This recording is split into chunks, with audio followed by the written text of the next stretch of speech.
I have with me today in the studio two of the co-chairs for ARC's 50 Forward initiative. Welcome to Georgia's Secretary of State Karen Handel and Milton Little. He is president of United Way of Metropolitan Atlanta. Thank you both for being here. I appreciate your time on the show. It is my pleasure. I have to ask you guys, though, seriously, both of you are so busy.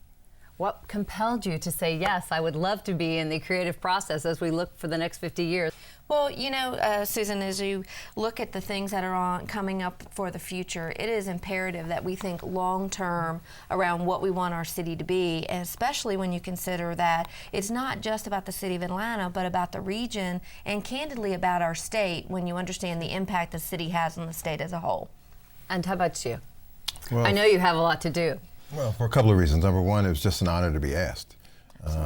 Second, United Way of Metropolitan Atlanta has for more than 100 years been at the forefront, or at least in the center of some of the most important things that have happened in the region. And so we anticipate over the next 50 years we're going to be a major player, and I think this is a place where we need to be, and some roles we need to play. Let's look at some of the specifics. We know that the initial phase is supposed to last roughly 2.5 years. But how will these quarterly forums be structured? Such as, who's going to attend, who participates? It'll be a broad cross-section of leaders from the private sector, government, nonprofit, business, coming together to hear from speakers who can really help us get outside of our own sort of comfort zone in terms of what's happening around the country, and also to sort of look towards the future. And then we will also be into different task force looking at various components of what a community needs to focus on, whether it's sustainability or transportation or human services issues or education, all of those different components. So I'm hearing international leaders, national leaders, people who are on the forefront doing it well elsewhere. Absolutely. And you've got colleges and universities that will help pull together white papers that will help stimulate the thinking. Then you've got the public.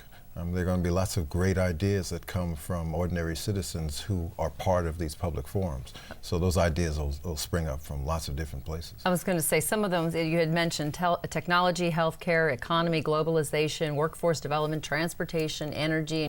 Sustainability was the topic of the first forum. Why sustainability? Why would that be the first one you decided to do?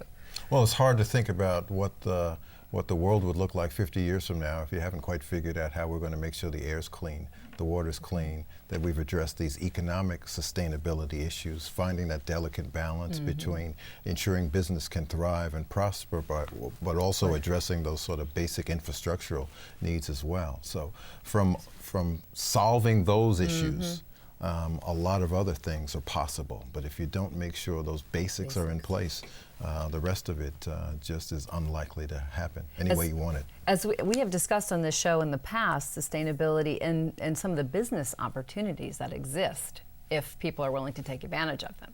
Absolutely. I mean, already for the state, we are growing in the area of biofuel, and I think more and more that will continue to take place. And we've got real strong corporate partners in Georgia Power and Southern Company and GE who are doing very innovative things in energy conservation. It's hard sometimes to get the masses moving and to really get them to begin to break out of today and think about tomorrow. It is. So you have your work cut out for you in that respect. We do. You do? We do. But I think one of the things that we've talked about is having futurists come and address the audiences. Those folks sort of get you thinking about things in ways that you just wouldn't, given where you are right now.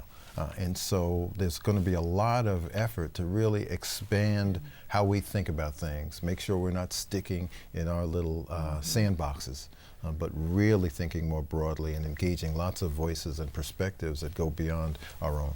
How do you think this will make life better for Atlantans in the future? Well, I think if we are very serious about addressing some of the issues around transportation, around water use, around education, what's education going to look like 50 years from now? What's technology going to do to the way that civic actors engage? I mean, we've got to think about all of those things so that we can create the future that we want, rather than be captive by our own unwillingness and inability to really pull together, think hard, and put the pieces in place that will guarantee that good future. Karen, last word, hopes for this project. My hope is that we are able to really put together a very dynamic, robust vision for the metro region that will put us on a path towards actually implementing it. Very good. I appreciate your time. Milton Little and Karen Handel, it's a pleasure to have you on the show. Thank Thank you.